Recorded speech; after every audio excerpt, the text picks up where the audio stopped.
Ada banyak gereja di dunia, tetapi setiap gereja berkata kepada satu sama lain bahawa mereka ialah anak-anak Tuhan yang sebenar. Mereka menegaskan bahawa mereka ialah anak-anak Tuhan. Dan kita juga berkata bahawa kita ialah anak-anak Dia. Kalau begitu, siapakah anak-anak Tuhan yang sebenar? Bukankah harus ada seseorang yang menghakimi di antara kita? Marilah kita melihat buku Roma bab 8 ayat 12. Dan mencari siapakah yang Tuhan panggil sebagai anak-anak-Nya. Jadi saudara-saudara, kita adalah orang berhutang, tetapi bukan kepada daging, supaya hidup menurut daging. Sebab jika kamu hidup menurut daging, kamu akan mati. Tetapi jika oleh roh kamu mematikan perbuatan-perbuatan tubuhmu, kamu akan hidup. Semua orang yang dipimpin roh Tuhan adalah anak Tuhan. Sebab kamu tidak menerima roh perbudakan yang membuat kamu menjadi takut lagi, tetapi kamu telah menerima roh yang menjadikan kamu anak Tuhan. Oleh roh itu, kita berseru, Ya Aba, Ya Bapa. Roh itu bersaksi bersama-sama dengan roh kita bahawa kita adalah anak-anak Tuhan. Dan jika kita adalah anak, maka kita juga adalah apa? Ahli waris. Perkataan waris bermaksud orang yang menerima harta daripada pemilik, betul? Maksudnya orang-orang yang berhak menerima janji-janji Tuhan, yang akan menerimanya bersama-sama dengan Kristus, iaitu jika kita menderita bersama-sama dengan Dia, supaya kita juga dipermuliakan bersama-sama dengan Dia. Ayat 18. Sebab aku yakin bahawa penderitaan zaman sekarang ini tidak dapat dibandingkan dengan kemuliaan yang akan dinyatakan kepada kita. Tidak dapat dibandingkan dengan apa-apa pun. Kemuliaan kerajaan Tuhan adalah sangat menakjubkan dan bersinar-sinar.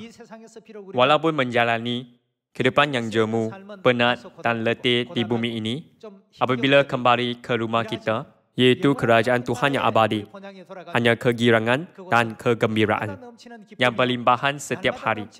Tiada kesakitan, tiada penuaan, tiada kesedihan, dan tiada penderitaan.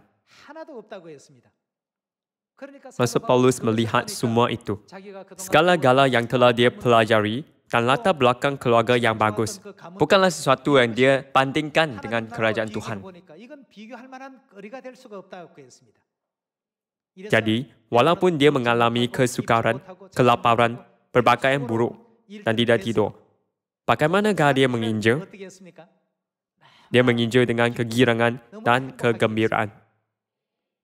Kerana kerajaan Tuhan yang abadi menunggunya. Tuhan berkata bahawa anak-anak Dia boleh menjadi warisnya yang akan mewarisi kerajaan Tuhan. Kalau begitu, bagaimanakah kita boleh menjadi waris Tuhan? Untuk mengetahui bagaimanakah kita boleh menjadi waris Tuhan, marilah kita melihat buku Matius bab 13 ayat 10. Maka datanglah murid-muridnya dan bertanya kepadanya, mengapa engkau berkata-kata kepada mereka dalam perumpamaan? Jawab Yesus, kepadamu diberi karunia untuk mengetahui rahsia kerajaan syurga, tetapi kepada mereka tidak. Marilah kita melihat ayat 12. Kerana siapa yang mempunyai kepadanya akan diberi sehingga ia berkelimpahan, tetapi siapa yang tidak mempunyai, apapun juga yang ada padanya akan diambil daripadanya.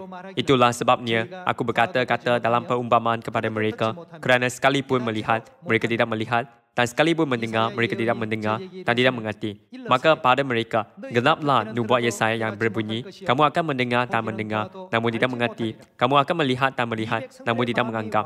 Sebab hati bangsa ini telah menembak dan telinganya berat mendengar dan matanya melekat tertutup, supaya jangan mereka melihat dengan matanya dan mendengar dengan telinganya dan mengerti dengan hatinya, lalu berbalik sehingga aku menyembuhkan mereka. Tetapi berbahagialah matamu kerana melihat dan telingamu kerana mendengar. Yesus menggunakan banyak perumpamaan supaya manusia di bumi dapat memahami dengan mudah semua rahsia syurga. Walaupun ada banyak gereja seperti pasir di pantai pada masa sekarang, kita mesti mengetahui orang yang berada di mana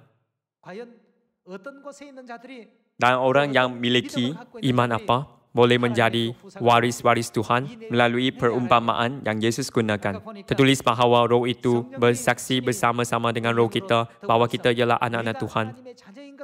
Melalui Alkitab, kita perlu memeriksa sama ada kita ialah anak-anak Tuhan atau jika orang yang beribadat pada hari Ahad ialah anak-anak dia atau jika orang lain ialah anak-anaknya.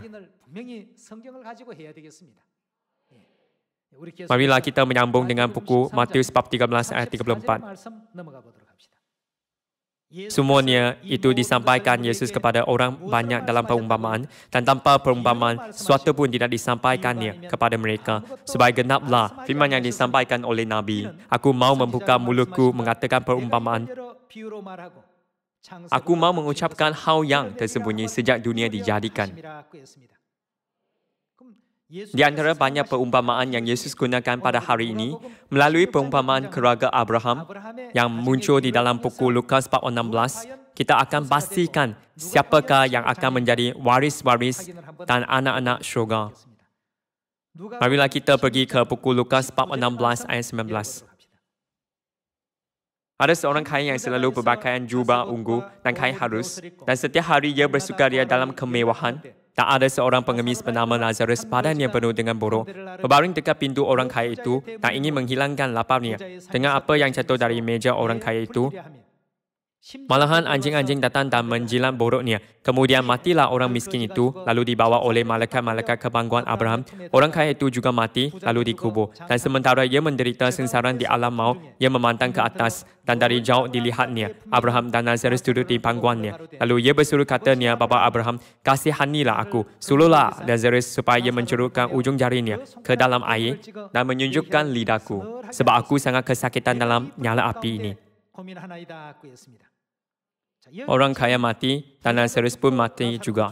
Selepas itu, Lazarus dibawa ke pangkuan siapa?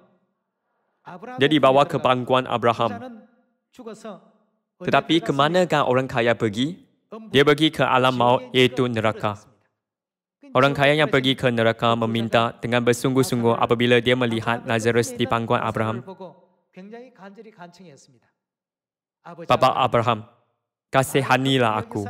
Suruhlah Lazarus supaya dia mencurutkan hujung jarinya ke dalam air dan menunjukkan lidahku sebab aku sangat kesakitan dalam nyala api ini. Jadi sekarang, dia meminta Abraham dengan bersungguh-sungguh. Di dunia rohani, tiada apa kecuali Tuhan Bapa. Namun di dalam buku Lukas bab 16 ayat 23, dan sementara ia menderita sengsara di alam maut, ia memandang ke atas, dan dari jauh dilihatnya Abraham, dan Lazarus duduk di pangkuannya. Lalu ia berseru katanya, Bapa Abraham. Apakah yang dia katakan dalam petikan? Yang seharusnya dikatakan Bapa Tuhan? Dia berkata, Bapa Abraham. Kalau begitu, Abraham di perumpamaan ini sebenarnya mewakili siapa? Dia mewakili Tuhan. Di dunia rohani, tiada Bapa kecuali Tuhan Bapa. Bapa ialah Tuhan. Namun, orang kaya memanggil Tuhan Bapa Abraham dan bukannya Bapa Tuhan. Mengapakah Yesus menghubungkan Tuhan dengan Abraham? Bahagian ini sangat penting. Kebenaran penting yang membolehkan kita mencari siapakah yang dapat menjadi waris-waris Tuhan tersembunyi dalam keluarga Abraham. Marilah kita mencari rahsianya. Akhirnya, waris keluarga Abraham mewakili siapa? Waris-waris kerajaan Tuhan. Memandangkan Abraham mewakili Tuhan, keluarga Abraham mewakili keluarga Tuhan di kerajaan syurga. Menurut buku Kejadian bab 15, Abraham risau tentang warisnya apabila dia semakin tua. Abraham risau kerana dia tidak mempunyai anak sehingga masa itu. Tetapi dia mempunyai seorang hamba bernama Eliezer telah dibesarkan di rumahnya. Dia menyangka bahawa dia akan menjadikan hamba itu sebagai waris, tetapi tidak dapat memutuskannya lagi. Kemudian Tuhan memberitahu Abraham siapakah yang akan menjadi warisnya. Sebenarnya Tuhan mempunyai banyak perkara untuk dilakukan. Dia tidak mempunyai masa lapang untuk melawat seseorang dan berkata, pilihlah orang ini sebagai warismu, atau itulah orang yang akan menjadi anakmu.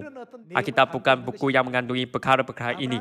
Buku Kejadian mengandungi rahsia kehendak Tuhan. Melalui keluarga Abraham, kita dapat melihat siapakah yang akan menjadi waris dia, siapakah yang akan menjadi anak-anaknya. Jadi, kita harus belajar tentang subjek ini. Marilah kita melihat buku Kejadian 4:15 ayat 1. Kemudian datanglah firman Tuhan kepada Abram dalam suatu penglihatan. Janganlah takut, Abram. Akulah perisaimu. Upamu akan sangat besar. Abram menjawab, Ya Tuhan, apakah yang akan engkau berikan kepadaku? Kerana aku akan meninggal dengan tidak mempunyai anak. Apakah maksud aku akan meninggal dengan tidak mempunyai anak? Maksudnya, aku tidak mempunyai anak. Abraham tidak mempunyai anak sehingga masa itu, walaupun dia tua, dia tidak mempunyai anak. Aku akan meninggal dengan tidak mempunyai anak, dan yang akan mewarisi rumahku ialah Eliezer orang Damsyik itu. Abraham mempunyai perbualan dengan Tuhan. Apabila dia berkata kepada Tuhan bahawa dia ingin menjadikan Eliezer sebagai waris, apakah yang Tuhan katakan? Marilah kita melihat ayat 3. Lagi kata Abram, engkau tidak memberikan kepadaku keturunan sehingga orang hambaku nanti menjadi ahli warisku. Tetapi datanglah firman Tuhan kepadanya, demikian orang ini tidak akan menjadi ahli warismu. Tuhan berkata kepada Abraham bahawa Eliezer tidak akan menjadi warisnya. Marilah kita menyambung dengan ayat 4. Tetapi datanglah firman Tuhan kepadanya, demikian orang ini tidak akan menjadi ahli warismu, melainkan anak kandungmu, dialah yang akan menjadi ahli warismu. Apabila Abraham sudah tua dan mau menjadikan Eliezer, iaitu orang Damsyik sebagai warisnya, Tuhan tidak membenarkannya. Orang ini tidak akan menjadi waris kamu. Ini ialah bahagian penting yang mesti kita ingat. Tuhan menolak calon pertama berkata, Eliezer tidak akan menjadi warismu, tetapi anak kandung kamulah yang akan menjadi warismu. Seperti yang anda ketahui, dalam keluarga Abraham ada 3 orang calon untuk waris yang akan mewarisi harta Abraham. Calon pertama ialah Eliezer, yang kedua ialah Ismail, yang ketiga ialah Ishak. Siapakah yang menjadi waris Abraham di antara 3 orang ini ialah kunci yang penting untuk membezakan sejelasnya anak-anak Tuhan daripada semua manusia. Walaupun Eliezer tinggal dalam keluarga Abraham, apakah yang Tuhan katakan tentang dia? Tuhan berkata bahawa dia tidak dapat menjadi waris. Marilah kita melihat buku Kejadian 4:16 ayat 15. Calon pertama iaitu Eliezer gagal sebagai waris. Sebagai calon kedua, anak sulung Abraham dilahirkan. Marilah kita melihat buku Kejadian 4:16 ayat 15. Lalu Hagar melahirkan seorang anak laki-laki bagi Abraham, dan Abraham menamai anak yang dilahirkan Hagar itu Ismail. Ibu Ismail ialah hamba Sarah yang bernama Hagar. Memandangkan Sarah tidak dapat beranak, Abraham mendapat seorang anak lelaki yang bernama Ismail melalui Hagar, iaitu hamba. Abraham sangat gembira dengan anak lelakinya. Memandangkan dia mendapat seorang anak lelaki kandung, Abraham menyangka bahawa dia akan mewariskan segala-galanya kepada anak lelaki ini. Tetapi marilah kita melihat apakah yang Tuhan katakan tentang ini. Buku Kejadian 4:17 ayat 15 hingga 18.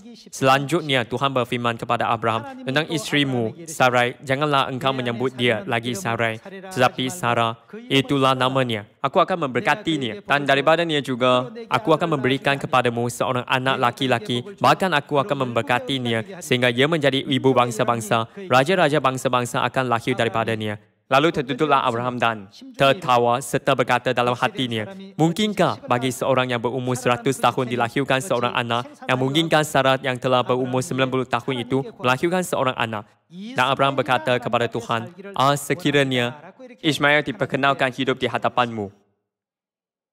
Dia berharap bahawa Ismail akan hidup dengan sihat, tanpa sebelang masalah dan menerima keseluruhan harta selepas dia mati. Tetapi apakah yang Tuhan Roh Kudus katakan? Tetapi Tuhan berfirman, tidak. Ismail tidak dibenarkan untuk menjadi waris dia juga. Sekali lagi Tuhan berkata, tidak. Bukankah ini pelik? Abraham percaya bahawa jika dia mendapat seorang anak lelaki kandung, Tuhan akan membenarkan dia menjadi waris kerana Tuhan berkata bahawa anak kandung nialah akan menjadi waris dia. Tetapi apabila Abraham mendapat seorang anak lelaki kandung, Tuhan berkata tidak sekali lagi. Ini sangat penting. Mengapakah Tuhan berkata tidak? Sudah pasti Tuhan berkata bahawa anak lelaki kandung Abraham akan menjadi warisnya. Tapi dia berkata bahawa Ismail, iaitu anak kandung Abraham, tidak dapat menjadi warisnya. Mesti ada sebab tertentu. Apabila kita mengetahui sebabnya, kita boleh mendapat jawapan penting tentang mengapa kita mesti mempercayai Tuhan Ibu pada zaman ini. Bapa Ismail ialah Abraham. Tetapi siapakah ibu dia? Dia ialah Hagar, iaitu seorang hamba. Memandangkan ibu dia ialah hamba, dan bukannya perempuan merdeka, Tuhan menolak dia. Apakah yang Tuhan janjikan setelah menolak dia? Dia berjanji bahawa Sarah akan melahirkan seorang anak lelaki. Dengan firman-Nya, Abraham ketawa. Tetapi tidak bermakna dia menafikan firman Tuhan atau mencumbu dia. Oh Tuhan, aku hampir-hampir berumur 100 tahun dan Sarah berumur 90 tahun. Hanya kerana keluarga aku, adakah kamu begini prihatin? Oh Tuhan, hanya kerana aku, adakah kamu akan melakukan itu? Aku sudah tua. Begitu juga dengan Sarah. Aku hanya harap Ismail hidup tanpa masalah di depan kamu dan mewarisi rumah aku. Abraham berkata kepada Tuhan seperti itu, agar tidak merisaukannya, kerana dia sangat prihatin tentangnya, dengan berkat dan kasih yang berlimpahan terhadap dia. Dia ketawa, tidak bermakna dia mencemu Tuhan. Tuhan tidak berbuat seperti yang Abraham cadangkan. Kerana siapakah yang akan menjadi waris keluarga Abraham ialah faktor penting yang memutuskan siapakah yang akan menjadi anak-anak sebenar Tuhan pada masa depan. Sebab itulah Tuhan berkata bahawa Ismail bukan waris juga.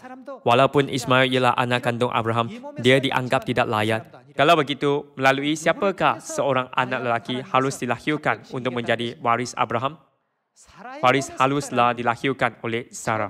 Mula-mula, syaratnya ialah waris haruslah anak kandung Abraham. Walaupun Ismail ialah anak kandung Abraham, Tuhan tetap berkata tidak, kerana waris haruslah anak kandung Sarah juga. Kalau begitu, anak lelaki kandung Abraham dan juga Sarah lah yang akan menjadi waris. Buku Kejadian mengandungi banyak kebenaran yang penting. Bukan hanya sejarah keluarga sama sekali. Marilah kita melihat ayat 16 sekali lagi. Aku akan memberkatinya dan daripadanya juga aku akan memberikan kepadamu seorang anak laki-laki, bahkan aku akan memberkatinya sehingga ia menjadi ibu bangsa-bangsa. Raja-raja bangsa-bangsa akan lahir daripadanya. Lalu tertunduklah Abraham dan tertawa serta berkata dalam hatinya, mungkinkah bagi seorang yang berumur 100 tahun dilahirkan seorang anak, dan mungkinkah Sarah yang telah berumur 90 tahun itu melahirkan seorang anak? Dan Abraham berkata kepada Tuhan, sekiranya Ismail diperkenalkan hidup di hadapanmu, tetapi Tuhan berfirman tidak melainkan isterimu, Sarah lah yang akan melahirkan anak laki-laki bagimu, dan engkau akan menamai dia Ishak, dan aku akan mengadakan perjanjianku dengan dia menjadi perjanjian yang kekal untuk keturunannya. Akhirnya, Tuhan melantik Ishak yang dilahirkan oleh Sarah sebagai waris. Marilah kita pergi ke ayat 21 dan melihat Tuhan melantik Ishak. Tetapi perjanjianku akan kuadakan dengan Ishak yang akan dilahirkan Sarah bagimu tahun yang akan datang pada waktu seperti ini juga. Setelah selesai berfirman kepada Abraham, naiklah Tuhan meninggalkan Abraham. Dengan ini Eliezer ditolak dan Ismail pun ditolak juga. Akhirnya Tuhan melantik Ishak sebagai waris. Tuhan berkata bahawa walaupun seorang anak lelaki mungkin dilahirkan untuk Abraham, jika dia tidak dilahirkan oleh Sarah, dia tidak akan menjadi waris. Pada zaman itu, anak lelaki sulung diberikan hak kesulungan di Israel. Keseluruhan harta keluarga ditinggalkan kepada anak lelaki sulung. Pada masa dahulu, Korea mempunyai adat yang sama juga. Seperti ini, Israel mempunyai hukum primogenitor dan orang mematuhinya secara menyeluruh. Dalam hukum seperti itu, siapakah anak lelaki sulung Abraham? Ismail ialah anak lelaki pertama. Tetapi Tuhan tidak mengakui Ismail. Kalau begitu, mengapakah Tuhan mengetuai dalam pelanggaran hukum? Kehendak Tuhan adalah waris haruslah anak kandung, bukan sahaja Abraham tetapi juga siapa? Anak lelaki kandung Sarah diakui oleh Tuhan sebagai anak yang sempurna. Marilah kita mencari makna memutuskan waris dalam keluarga Abraham di dalam buku Roma 48. Buku Roma 48 ayat 14. Semua orang yang dipimpin Roh Tuhan adalah anak Tuhan. Sebab kamu tidak menerima roh perbudakan yang membuat kamu menjadi takut lagi, tetapi kamu telah menerima roh yang menjadikan kamu anak Tuhan. Oleh roh itu kita berseru, Ya Aba, Ya Bapa. Roh itu bersaksi bersama-sama dengan roh kita bahawa kita adalah anak-anak Tuhan. Dan jika kita adalah anak, maka kita juga adalah ahli waris. Maksudnya, orang-orang yang berhak menerima janji-janji siapa? Tuhan. Apabila kita melihat sejarah keluarga Abraham, Abraham mewakili Tuhan. Maksudnya, waris Abraham mewakili waris Tuhan. Untuk menjadi waris-waris dan anak-anak Tuhan, janganlah kita melupakan sejarah keluarga Abraham. Yang penting ini walau apapun. Bila kita melihat kandungan ini, kita dapat mengetahui siapakah yang boleh diakui sebagai anak-anak Tuhan pada akhirnya. Eliezer, kedua-dua bapa dan ibunya ialah hamba. Pada masa Perjanjian Lama, jika ibu bapa ialah hamba, anak-anak mereka juga hidup sebagai hamba, mewarisi kedudukan hamba. Bapa Eliezer ialah hamba dan ibu dia juga ialah hamba. Tuhan berkata tidak tentang Eliezer. Tuhan berkata anak kandung Abraham akan menjadi waris. Bapa Ismail ialah calon kedua ialah Abraham, iaitu lelaki merdeka, tetapi ibu dia ialah Hagar, iaitu hamba. Tuhan berkata tidak sekali lagi. Walau bagaimanapun, Ishak menjadi waris. Apakah faktor penentuan yang membolehkan Ishak menjadi waris? Ibunya. Pada masa itu, hukum primogenitor adalah ketat dan anak lelaki sulung Abraham ialah Ismail. Kalau begitu, mengapakah hak warisan yang harus diberikan kepada Ismail diberikan kepada Ishak pula? Tuhan menekankan bahagian ini. Jika hak warisan bergantung sepenuhnya pada garis keturunan bapa, Ismail lah yang harus menerima warisan. Ismail mempunyai kelayakan yang bagus. Dia ialah anak lelaki sulung, jauh lebih tua daripada Ishak, sehat dan kuat. Walaupun Ismail cukup kelayakan menerima hak warisan, Tuhan tetap berkata tidak tentang Ismail. Namun, akhirnya, siapakah yang Tuhan pilih untuk memberitahu kita kebenaran tentang Tuhan Ibu? Tuhan tidak membenarkan sesiapa pun menjadi waris Abraham tanpa melalui ibu. Walau betapa bagusnya kelayakan mereka. Ini bukan hanya sejarah pribadi yang berlaku dalam keluarga Abraham, tetapi mengandungi sesuatu yang penting, yang mana Tuhan memutuskan siapakah anak-anak dia. Apabila banyak mazhab mendakwa bahawa mereka ialah anak-anaknya. Dalam erti kata lain, Eliezer yang mana bapa dan ibu ialah hamba, mewakili orang tidak mempercayai Tuhan Bapa dan Tuhan Ibu. Hari ini, ada ramai orang seperti itu. Mereka tidak mempercayai Tuhan Bapa dan Tuhan Ibu. Seterusnya, Ismail mewakili orang yang memahami Tuhan sebagai bapa, tetapi tidak mempercayai Tuhan Ibu. Hari ini, banyak gereja di dunia menegaskan bahawa hanya ada Tuhan Bapa. Orang seperti itu termasuk kes Ismail. Tuhan berkata bahawa orang jenis ini bukanlah waris dia juga. yang mana bermaksud bukan anak Tuhan. Anda perlu menghubungkan ini dengan buku Roma 48. Bagaimana pula dengan Ishak, iaitu calon terakhir? Bapa Ishak ialah orang merdeka dan begitu juga dengan ibunya.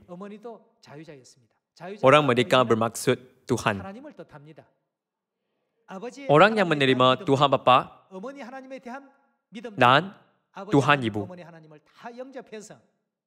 serta memegang iman dalam mereka adalah seperti siapa? Mereka adalah seperti Ishak. Walaupun ada banyak gereja, mereka semua berkata, tiada Tuhan lain kecuali Tuhan Bapa. Namun, Alkitab tidak berkata seperti itu. Alkitab berkata bahawa ada Tuhan Bapa dan juga Tuhan Ibu. Apabila orang membaca Alkitab, mereka mungkin hanya berfikir bahawa Tuhan ialah dalam bentuk tunggal sahaja. Namun, di dalam Perjanjian Lama, perkataan yang merujuk kepada Tuhan direkodkan dalam bentuk jamak sebagai Tuhan-Tuhan bahkan melebihi 2,500 kali pun. Elohim ialah perkataan itu. Tuhan dirujuk sebagai Elohim dalam teks asal Alkitab. Sebab ia direkodkan seperti itu adalah kerana ada Tuhan Bapa dan juga Tuhan Ibu. Kalau begitu, siapakah orang yang mempercayai kedua-dua Tuhan Bapa dan Tuhan Ibu? Mereka adalah seperti Ishak. Sebab itulah tertulis seperti ini di dalam buku Galatia 4 ayat 28. Dan kamu, saudara-saudara, kamu sama seperti Ishak ialah anak-anak janji. Ada banyak penyataan anak-anak janji seperti Ishak, waris-waris, anak-anak perempuan mereka, keturunan perempuan yang lain. Dan kamu, saudara-saudara, kamu sama seperti Ishak adalah anak-anak janji. Tetapi seperti dahulu, dia yang diperanakan menurut daging, menganiaya yang diperanakan menurut roh. Demikian juga sekarang ini. Tetapi apa kata nas kitab suci? Usirlah hamba perempuan itu beserta anaknya. Sebab anak hamba perempuan itu tidak akan menjadi ahli waris bersama-sama dengan anak perempuan mereka itu. Apakah maksud waris di sini? Bukankah bermaksud waris kerajaan syurga? Marilah kita melihat ayat 31. Kerana itu, saudara-saudara, kita bukanlah anak-anak hamba perempuan, melainkan anak-anak perempuan mereka. Kalau begitu, seorang anak memanggil perempuan yang melahirkan mereka sebagai siapa? Sudah tentu, ibu. Ajaran seperti itu berada dalam kebenaran Perjanjian Baru, tetapi ramai orang berkata, ada ibu di dalam Alkitab? Marilah kita pergi ke ayat 26. Tetapi Yerusalem Syurgawi adalah perempuan yang merdeka dan ialah ibu kita. Di dalam buku Matius bab 6 ayat 9, Tuhan dinyatakan sebagai Bapa kita. Bapa kami yang di syurga. Di dalam buku Galatia 4 ayat 26, kita boleh berkata, ibu kita yang di syurga. Di dalam buku Matius bab 6 ayat 9, Yesus berkata, kerana itu berdoalah demikian. Kerana itu berdoalah demikian. Bapa kami yang di syurga, dikutuskanlah namamu. Datanglah kerajaanmu, jadilah kehendakmu di bumi seperti di syurga. Doa Tuhan yang diajar oleh Yesus bermula dengan firman, Bapa kami yang di syurga. Di dalam buku Galatia 4 tertulis, ibu syurgawi kita. Ini sama dengan ibu kita yang di syurga. Di dalam Alkitab ada Tuhan Bapa dan Tuhan Ibu. Tuhan jelas menyebutkan hal ini. Marilah kita memeriksa satu lagi ayat untuk orang tidak percaya. Buku Kejadian bab 1 ayat 26. Berfirmanlah Tuhan, baiklah kita menjadikan manusia menurut gambar dan rupa kita. Menjadikan manusia bermaksud mencipta manusia. Apabila Tuhan menciptakan manusia, dia tidak berkata, baiklah aku menjadikan manusia. Tetapi berkata, baiklah kita menjadikan manusia. Ini ialah bahagian yang sangat penting. Menurut gambar dan rupa kita, supaya kita berkuasa atas ikan-ikan di laut dan burung-burung di udara, dan atas ternak, dan atas seluruh bumi, dan atas segala binatang melata yang merayap di bumi. Maka Tuhan menciptakan manusia itu menurut gambarnya, menurut gambar Tuhan. Tuhan menciptakan manusia menurut image-Nya, menurut image Tuhan.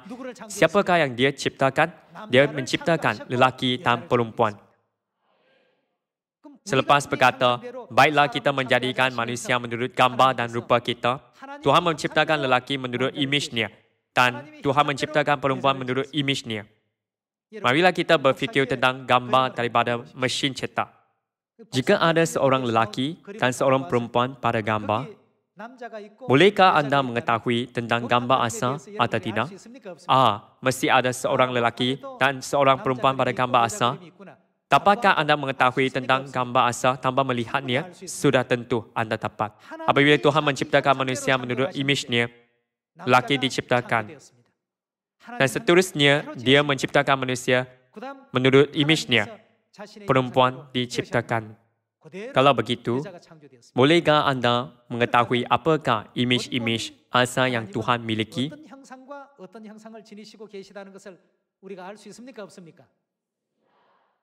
Jika kita memanggil Tuhan berimej lelaki sebagai bapa, bagaimanakah kita harus memanggil Tuhan berimej perempuan? Ibu. Orang yang mempunyai kepercayaan seperti itu ialah anak-anak janji seperti Ishak. Orang seperti itu dibuktikan oleh Roh. Siapakah mereka? Mereka ialah anak-anak Tuhan. Disebabkan anak-anak seperti itu ialah waris yang akan mewarisi kerajaan syurga. Sebab itulah kita gembira. Walaupun kita pergi menginjil di Samaria dan ke penghujung bumi, kita mempunyai keberanian dan keyakinan. Kerana Tuhan yang berkata, aku akan menguatkan kamu dan benar-benar membantu kamu ialah bapa dan ibu kita. Kita ialah anak-anak seperti Ishak yang mempercayai Tuhan Bapa dan Tuhan Ibu. Kita ialah anak-anak kerajaan syurga yang abadi dan anak-anak Tuhan. Kita tidak perlu meragui keselamatan kita dan kerajaan Tuhan walaupun sedikit. Saya berharap agar kita akan memegang iman sehingga akhir dan mengabdikan diri kepada kepercayaan ini. Terima kasih banyak. Tuhan memberkati anda.